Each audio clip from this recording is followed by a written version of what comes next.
Happy New Year! For the first video of 2021, I send you the digest of the Japanese sweet sweets.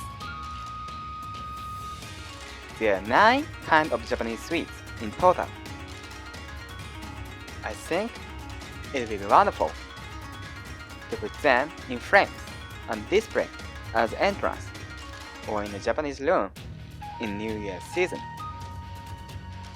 The first is Hanabira mochi to celebrate the new year. The second is Ginko, a Japanese confectionery for autumn. The third is summer wagashi, ryusui. The fourth is chestnut wagashi, a specialty for autumn. The fifth is winter wagashi, camellia. The sixth is wagashi tsukimi for the autumn moon viewing season.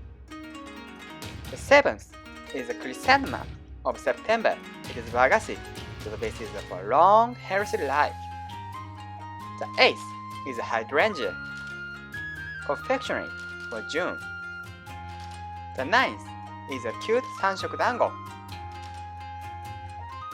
The videos are made for both beginners and experienced. We upload one lesson every Saturday. If you are interested, please subscribe to our channel. Let's enjoy our home time together. See you next time!